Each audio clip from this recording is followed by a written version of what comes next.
الو. السلام عليكم ورحمة الله وبركاته. السلام ورحمة الله وبركاته. ازيك ازيك يا استاذ رودي؟ معاكم يا جماعة اخوكم حسين عبد اللطيف من قناة مجرد فكرة، وانا بحب المواهب الناشئة، بحب المواهب اللي صوتها جميل، بحب المواهب الممتازة، ويا ريت يا استاذ رودي تسمعينا حاجة بصوتك الجميل دوت. ربنا يخليكي عشان مش عارفة اقول لك ايه والله، بس انا اتفضلي حضرتك. انا يعني مكسوفة شوية بس مش عارفة اقول لك ايه، بس لا لا انا لا لا، سامعاك الكل حلوة الكل يعني. هيسمعك دلوقتي، والكل هيقول لنا رأيه في صوتك ايه. يا ريت لو اغنية حبيبي حافظها اغنية قولي لنا حبيبي بتاعت. جزء منها. حبيبي يا شمس يا منورة غيبي. حاضر. جزء صغنن، مش لازم كلها يعني. ماشي حاضر يا حبيبي. ويا ريت يا جماعة كل واحد هيسمع صوتها، صوت اختنا رودي، يقول لنا رأيه ايه في الصوت بتاعها وفي التون بتاع النغمات بتاعتها ايه. اتفضلي غني.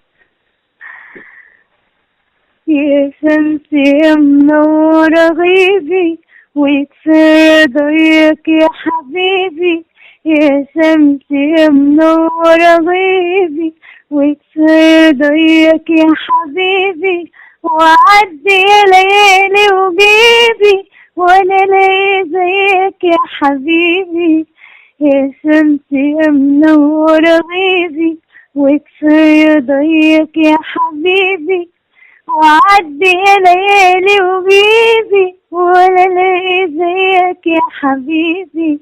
حبيبي حبيبي حبيبي.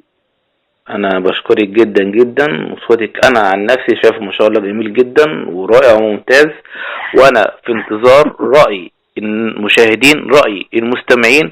يا ريت يا جماعه الكل يقول لنا رأيه وبجد بدون نفاق، بدون موضوعيه او حياديه. ايه رأيكم في صوتها؟ وانا شاكر جدا ليكي يا استاذه رودي، وحضرتك شرفتيني في القناه عندي ان شاء الله. وان شاء الله هننتظر حاجات حلوه برضو لاختنا رودي بصوتها الجميل، بصوتها الرائع. ونشوفكم على كل خير، والسلام عليكم ورحمه الله وبركاته.